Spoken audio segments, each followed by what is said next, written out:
Ya baik ya, konsentrasi lagi. Karena kalau saya ceramah ada radarnya. Bapak Ibu konsentrasi terganggu 10% saja saya sudah tahu. Ini ngikutin radar ini. Bapak Ibu Saudara, kemudian di perjalanan kepala keluarganya bilang begini, Bante, bagi saya ya Bante, di antara seluruh ajaran Sang Buddha, yang paling penting itu adalah merawat sila dan ikut Manggala Sutta. Lalu kalimat ini sudah saya dengar 2-3 kali. Kemudian satu ketika di mobil, keluarganya lengkap semua di mobil, ada anak-anak juga. Tiba-tiba saya ditanya begini, saya duduk paling depan, bapaknya juga duduk paling depan. Bante, kan betul ya Bante ya, dari seluruh ajaran Sang Buddha yang paling penting itu Manggala Sutta. Betul ya Bante ya? Ayo coba gimana jawabnya? Kalau mau dijawab betul itu sulit, karena Sang Buddha mengajar 45 tahun. Tripitaka itu 1 lemari, betul ya?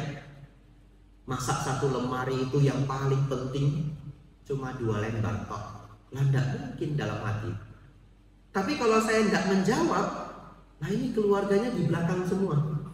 Ini harga diri bapaknya itu dipertaruhkan ini. Dan keluarganya baik.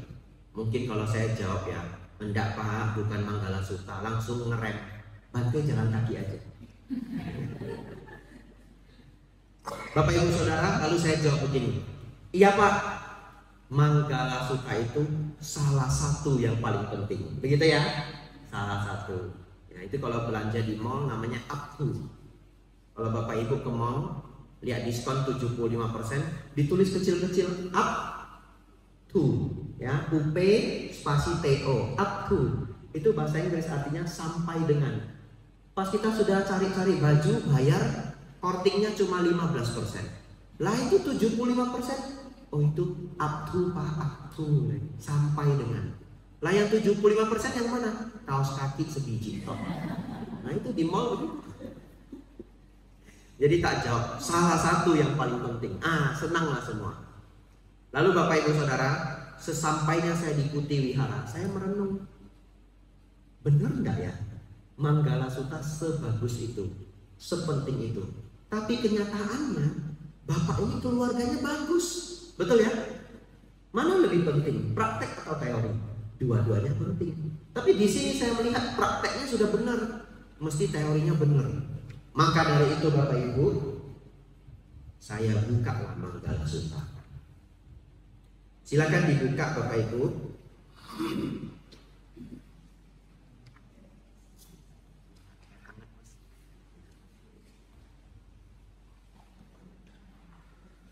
Kalau buku besar halaman 78, 79. Kalau buku kecil sepertinya semua sudah buku besar ya. Bapak Ibu Saudara, mari kita telaah sutta ini pelan-pelan. Apakah benar sutta ini sebagus itu?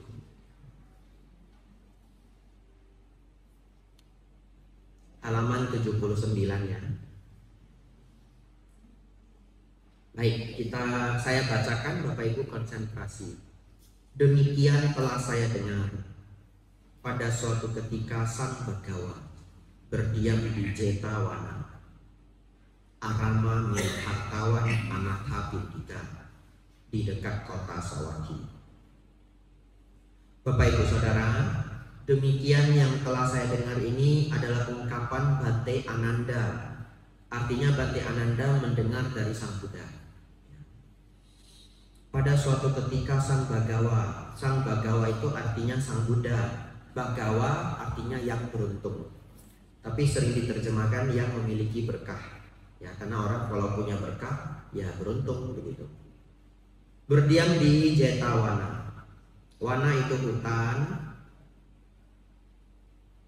Jadi ini Jetavana, hutan Jeta.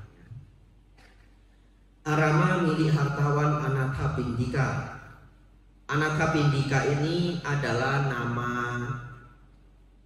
alias ya, atau bahasa Inggrisnya nickname, nama alias, bukan nama asli ya. Jadi an-adha itu artinya an itu tanpa atau tidak, adha itu rumah. Jadi an-adha artinya yang tanpa rumah. Pindika artinya pemimpin.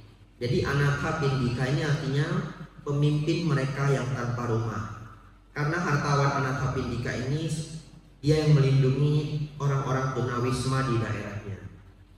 Di dekat kota Sawathi ya. Kota Sawathi ini sampai hari ini masih ada. Kalau Bapak Ibu Damayatra ke India akan mendatangi kota ini. Saat itulah sesosok dewa ketika hari menjelang pagi dengan bercahaya cemerlang menerangi seluruh Jetawana mengunjungi Sang Bagawa. Ya Bapak Ibu Saudara, ingat paragraf ini, Sang Buddha itu didatangi oleh dewa, bukan manusia. Jadi nanti yang bertanya adalah seorang dewa. Nah dewa ini dikatakan bercahaya cemerlang. Paragraf ketiga, setelah datang menghormat Sang Bagawa, ia berdiri di satu sisi yang layak. Dengan berdiri di satu sisi yang layak itulah ia memohon Sang Bagawa dengan syair berikut ini.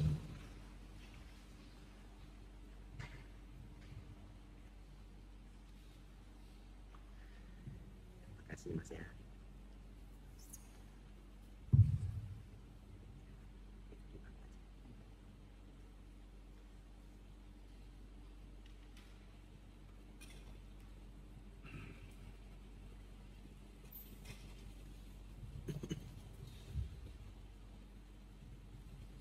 Bapak Ibu Saudara, di paragraf sebelumnya dikatakan, ini ada yang unik di sini.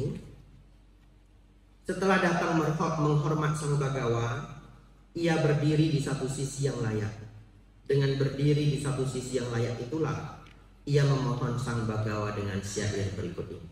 Jadi dewanya itu bertanya Bapak Ibu Saudara. Pertanyaannya paragraf selanjutnya. Tapi Bapak Ibu lihat dewanya itu tidak duduk. Betul ya? Pertanyaannya, kenapa dewanya tidak duduk? Unik ya. Jadi dewa itu kalau mendatangi Sang Buddha itu berdiri. Kalau manusia duduk. Kenapa dia tidak duduk? Jawabannya adalah karena dia tidak bisa capek Bapak Ibu. Dewa kan tidak bisa capek toh. Ya, tapi ya itu adalah salah satu alasan. Tapi itu kebiasaan mereka. Ya memang mereka para dewa itu menunaikan dharma dengan berdiri, tidak duduk. Tapi opini saya karena mereka tidak bisa capek. Ya. Kalau Bapak Ibu tidak bisa capek, mungkin menunaikan dharma berdiri juga. Dan uniknya orang Sri Lanka itu sangat sering berdiri. Jadi di Singapura ada umat yang pergi ke Singapura, kemudian nyari wihara Theravada, ketemu, lalu dia ikut chanting. Semua orang chantingnya berdiri, ya karena wihara Sri Lanka. Kemudian uniknya lagi, kalau orang Sri Lanka dana makan, mereka itu berdiri nungguin bikunya makan. Kenapa begini? Karena di Sri Lanka itu cara dana makannya berbeda. Dulu sepertinya sudah pernah saya sampaikan, tapi saya sampaikan lagi. Kalau di kita kan makanan sudah disiapkan, kemudian diserahkan. Ya. Orang Sri Lanka itu satu orang megang satu lauk. Orang pertama megang nasi, bikunya duduk di meja, semua piringnya kosong. Jadi yang bawa nasi itu maju duluan.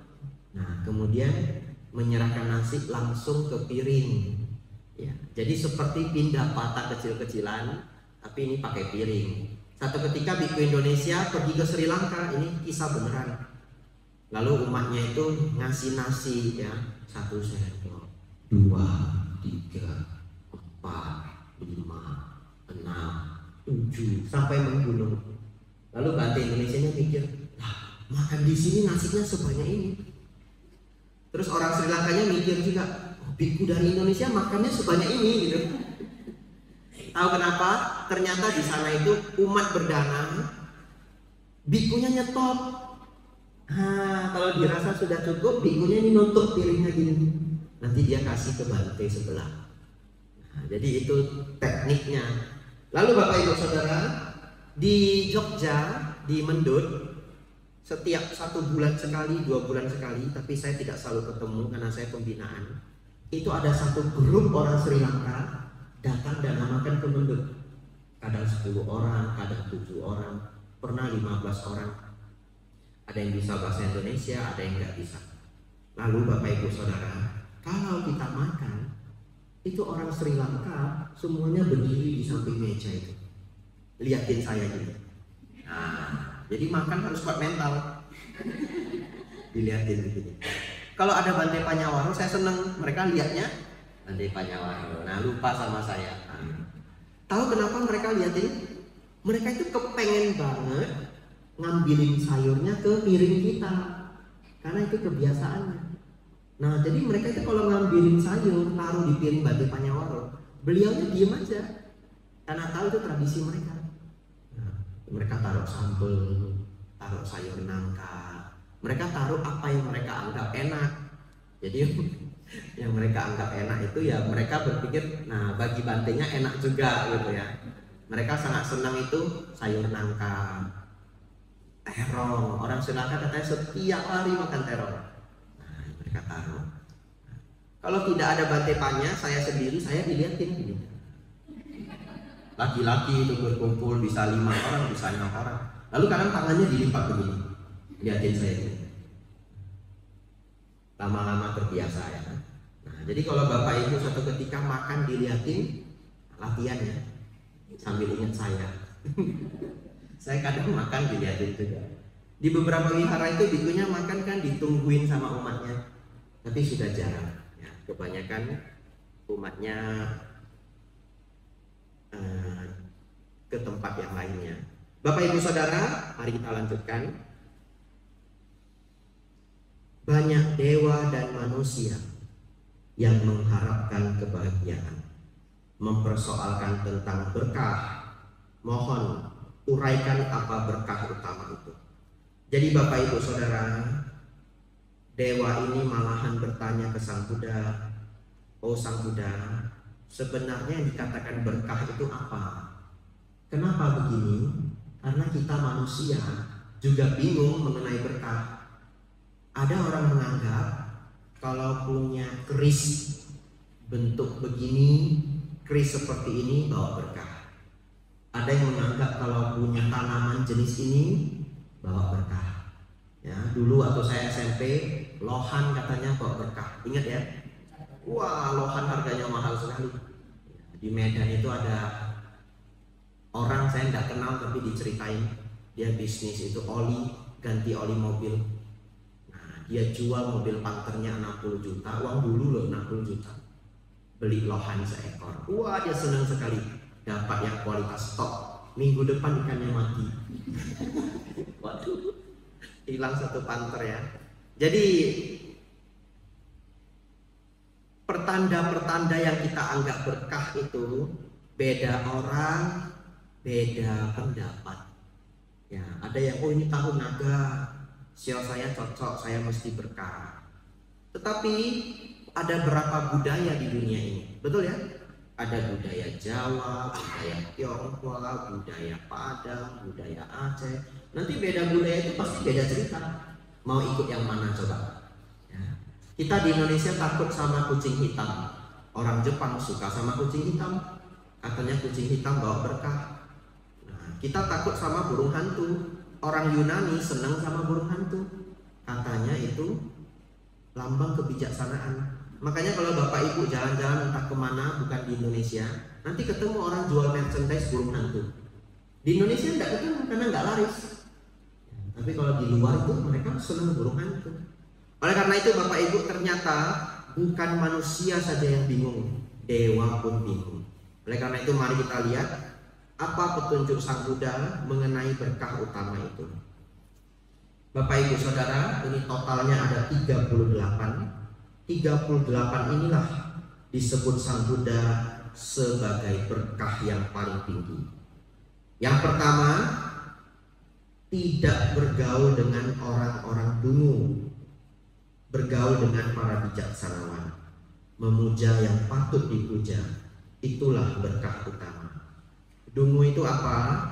Dalam Dhamma, dungu itu adalah satu, tidak dermawan, yang kedua tidak bermoral. Jadi Sang Buddha meminta kita, kalau ketemu orang tidak bermoral dan tidak dermawan, jauhi. Kata Sang Buddha ya. Terus sebenarnya dungu dalam Dharma itu adalah Pancasila. Kalau dia tidak merawat 5 sila, kita katakan dungu. Tapi kita tinggal di Indonesia kan, teman kita tidak hanya yang Buddhis aja, betul ya? Teman kita dari berbagai macam agama. Oleh karena itu kita ganti menjadi yang tidak bermoral. Oleh karena itu Bapak Ibu Saudara, kalau Bapak Ibu punya teman, punya kenalan, dan Bapak Ibu mendengar dia menipu orang, tapi bukan menipu kita, dia bisnisnya atau dia dagang atau dia kerja, nipu bos atau nipu kliennya, bukan nipu kita. Secara Dharma, orang seperti itu pun kita sudah harus menjauhi. Kenapa? Karena dia sudah tidak bermoral. Mungkin hari ini dia menipu orang lain, besok mungkin kita yang ditipu ya. Dan sebagai sedikit pencerahan, coba Bapak Ibu renungkannya. Kalau kita mendengar kisah-kisah orang yang ditipu dalam jumlah yang sangat besar, biasanya ditipu orang yang dikenal atau nggak dikenal? Kenal ya? Nah, lalu mereka akan bilang, gak nyangka saya sudah kenal 10 tahun, kok dia tega ya? Begitu ya? Nah, sebenarnya Sang Buddha sudah kasih rumusnya. Selama Anda bergaul, kalau Anda melihat dia memang sudah beberapa kali berbuat jahat, walaupun bukan jahat ke kita, secara Manggala Sutta kita sudah mesti mundur ya. Lalu tidak dermawan. Tidak dermawan ciri-cirinya apa? Saya memberi ciri-ciri yang paling basic, yang sudah paling dasar. Kalau orangnya pelit, tidak dermawan ke teman, ke komunitas, ya sudahlah. Saya masih menganggap itu 50-50. Tapi kalau Bapak Ibu menemukan ciri-ciri ini, dia bahkan sangat pelit sama orang tua sendiri, padahal mampu. Tak ulangi ya, padahal mampu. Kira-kira dia saja kepada orang yang paling berjasa dalam hidupnya itu dia tidak mau membalas budi, apalagi ke Anda. Betul ya? Orang tua itu kan sudah yang paling berjasa untuk kita. Kalau orang tua yang baik, ada orang ketemu orang tua yang kurang baik, orang yang merawat dia itu menjadi pengganti orang tua. Ya, secara Dharma, orang tua kita yang sebenarnya adalah yang merawat kita. Jadi kalau seseorang itu mungkin ditinggalkan ayah ibu kandungnya, kemudian dia diasuh sama nenek, sama kakek, sama paman, sama temannya orang tua, siapapun yang merawat dia itu orang tua yang sebenarnya secara Dharma. Nah, dia harus belajar membalas budi kepada orang yang merawatnya. Itu Bapak Ibu Saudara, kategori dungu, tidak bermoral, dan terlalu pelit, terutama pada keluarga sendiri. Lalu Sang Buddha mengatakan, bergaulah dengan para bijaksana, memuja yang patut dipuja. Ini Bapak Ibu sangat penting ya. Kalau Bapak Ibu punya teman yang bijaksana, umumnya kalau kita curhat, kita tidak didorong kepada konflik ya, karena dia bijaksana, dia bisa mendinginkan hati kita ya. Kadang-kadang dia cuma kasih 2 kalimat aja kita sudah dingin ya. Kalau di STI itu salah satunya Bante Ditayanyo. Pernah kesini enggak? Beliau di Singkawang ya. Kalau punya masalah itu ya mesti cari beliau. Beliau itu bisa ngasih 1-2 kalimat aja kita udah dingin ya, itu kelebihan beliau ya. Yang mana Bante? Nah, nanti cari di Google ya, Bante Ditayanyo.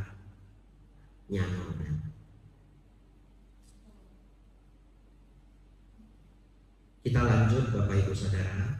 Saya minum dulu.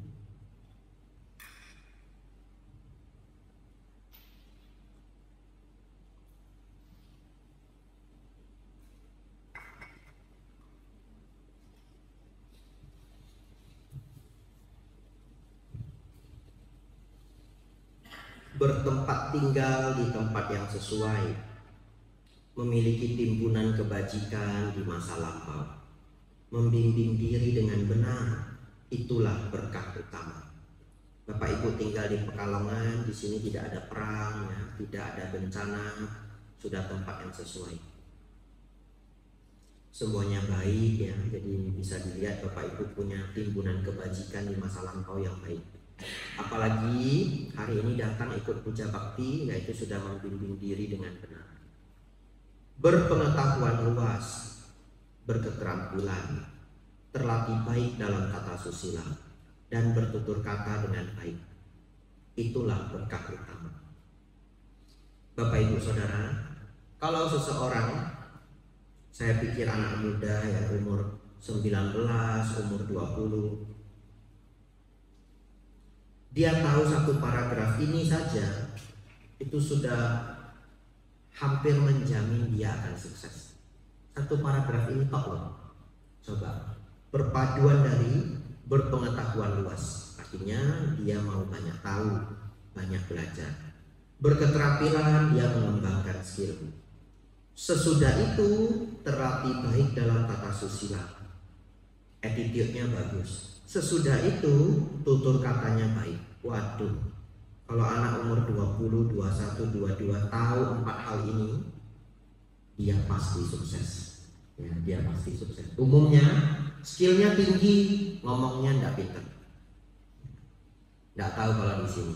Kalau di kota Medan itu bengkel motor yang engineer tukang perbaiki motor namanya apa? Teknisi ya, mekaniknya itu yang pintar bener. Waduh, diajak ngomong susah karena dia pintar. Ini lama enggak? Ya taruh aja dulu situ, begitu. Bang ini berapa lama biar nanti balik? Belum tahu nih, kerja masih banyak begini, belum tahu. Tapi mau enggak mau ditungguin, kenapa? Dia pintar. Ya, dia pintar. Tapi orang begini biasanya seumur hidup kerja.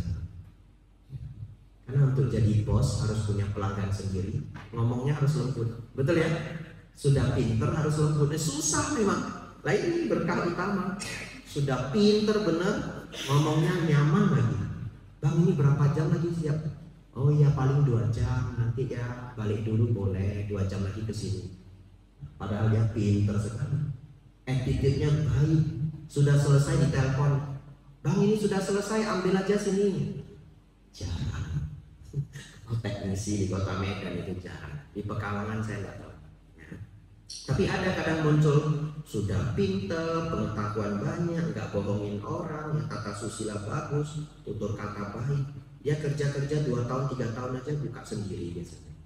Masuk gang aja laris. Ya. Nah, inilah rahasia kehidupan ya, Sang Buddha memberitahu kita ya Bapak Ibu, Manggala Sutta itu ternyata sebagus ini. Lanjut, membantu ayah dan ibu, menunjang anak dan istri, dan bekerja dengan sungguh-sungguh, itulah berkah utama.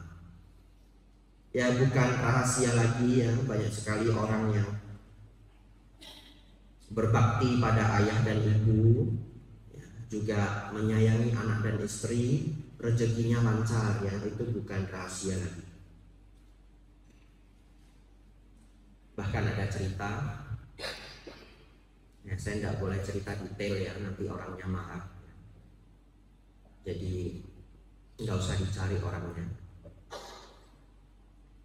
Ada seorang laki-laki ribut dengan ayahnya waktu muda.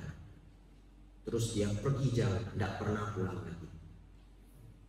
Dan orang ini sangat pintar, sangat pintar. Kepintarannya apa saya tidak berani bilang. Nanti terlalu detail ya. Orangnya dengerinnya ada rekaman, kasihan. Pintar.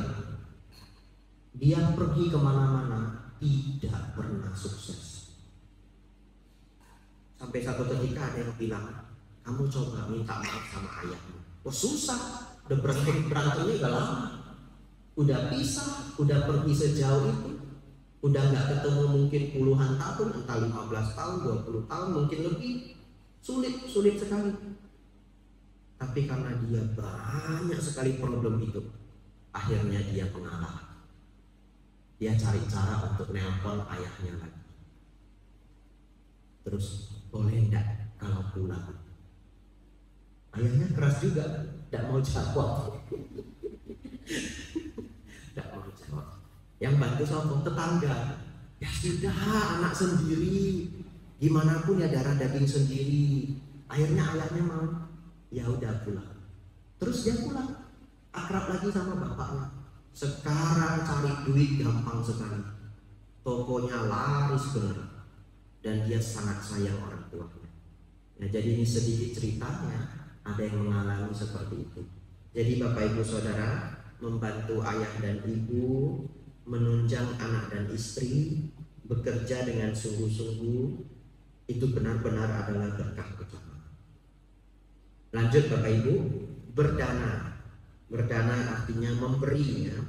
Memberi waktu, memberi materi, memberi dhamma, memberi tenaga, memberi perhatian, melakukan kebajikan, menyokong sanak saudara, dan tidak melakukan pekerjaan tercela. Itulah berkah utama. Menjauhi, menghindari perbuatan buruk, menahan diri dari minuman keras, dan tak lengah melaksanakan dhamma. Itulah berkah utama. Terutama minuman keras Bapak Ibu. Ya, tapi di sini tidak banyak anak muda. Ya, kalau banyak anak muda biasanya saya ingetin, ya, jangan ketergantungan alkohol. Itu sangat adiktif. Saya kuliah psikologi itu salah satu mata pelajarannya itu adalah adiktif. Ya, jadi mempelajari zat-zat adiktif itu bagian dari perkuliahan psikologi. Salah satu yang paling berat itu adalah alkohol. Jadi saya menonton cukup banyak testimoni orang yang adiktif alkohol tapi pengen berhenti. Dan di barat itu kalau minum alkohol parah sekali. Kenapa? Karena mereka bisa bawa kemana-mana itu. Termos kecil itu ya, yang dari besi itu. Kalau di sini kan nggak ada, jarang. Kalau orang mungkin dia senang mabuk, dia mabuknya di rumah. Tapi kalau di barat itu parah loh. Sampai taruh di mobil, simpen-simpen bawa ke kantor, sembunyi-sembunyi minumnya. Dan kalau bukan di kantor ya di bar, di rumah makan itu normal aja. Ya bawa begitu. Jadi badannya itu kemasukan alkohol 24 jam. Sangat sulit berhenti. Sangat sulit berhenti. Karena ibarat darahnya itu saja sudah dibuat dari alkohol. Ya, sangat sulit berhenti. Dan kadang kalau mereka berhenti langsung depresi. Dan ada yang sampai bunuh diri karena badannya terkejut. Jadi akhirnya dia mau menghentikan alkohol itu benar-benar harus pelan-pelan. Karena kalau terlalu mendesak tiba-tiba berhenti, dia malahan jadi depresi. Zat kimia di badannya itu tidak seimbang. Tapi kalau pelan-pelan, belum sempat total berhentinya, sudah diajak teman lagi, atau sudah sempat dapat masalah lagi. Betul ya? Kalau sudah dapat masalah lagi, sudah tidak usah dipikir ya, mabuk lagi. Oleh karena itu,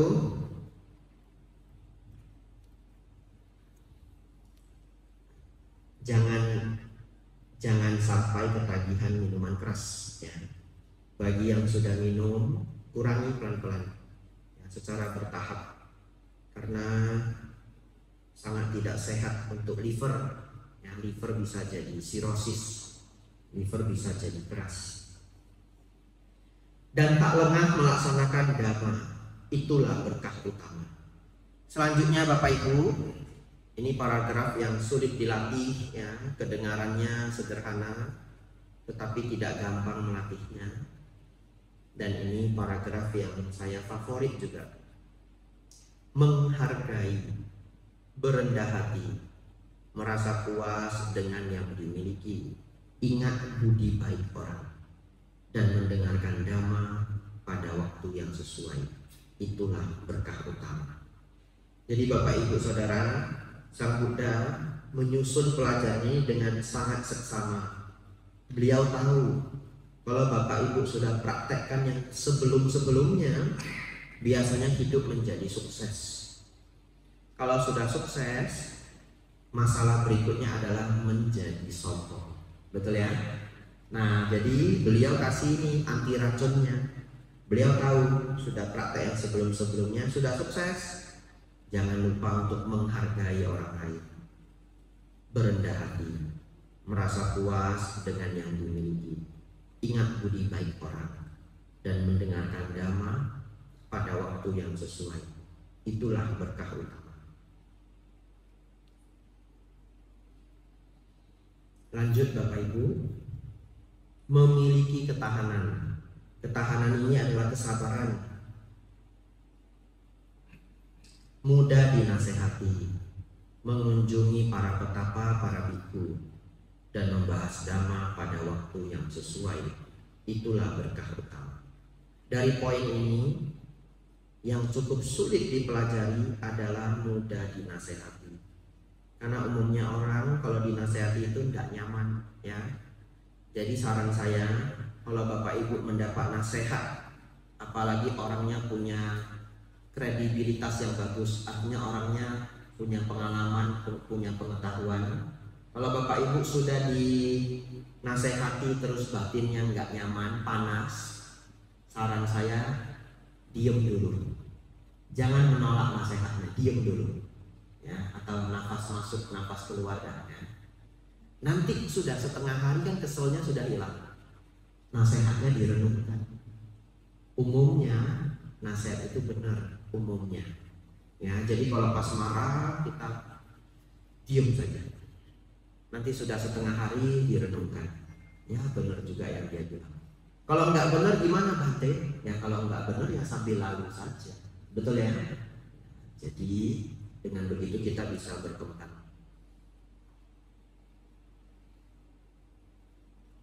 Tiga terakhir Bapak Ibu, ini sudah lebih kepada praktek para pertapa.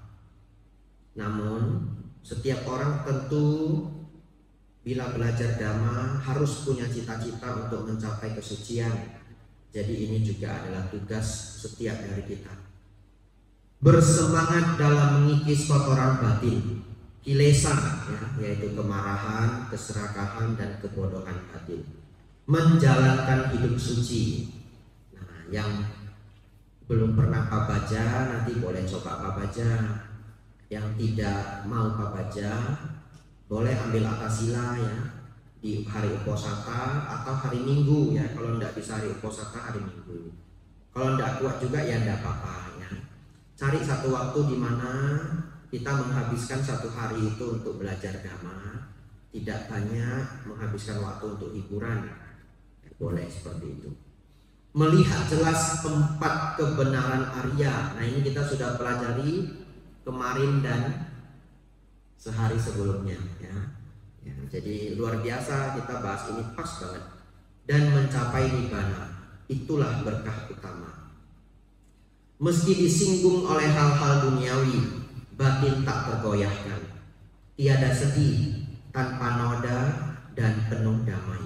Itulah berkah utama. Nah ini biasanya orang yang sudah banyak praktek dhamma, dia sudah tidak begitu melekati hal-hal duniawi, ya. Jadi kesedihan dan juga kemelekatan itu sudah sangat berkurang.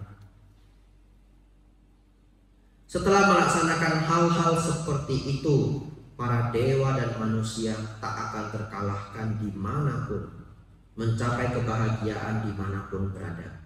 Inilah berkah utama bagi para dewa dan manusia. Bapak Ibu Saudara, setelah saya pelan-pelan membaca 38 berkah Manggala Sutta, saya jadi setuju sama Bapak itu.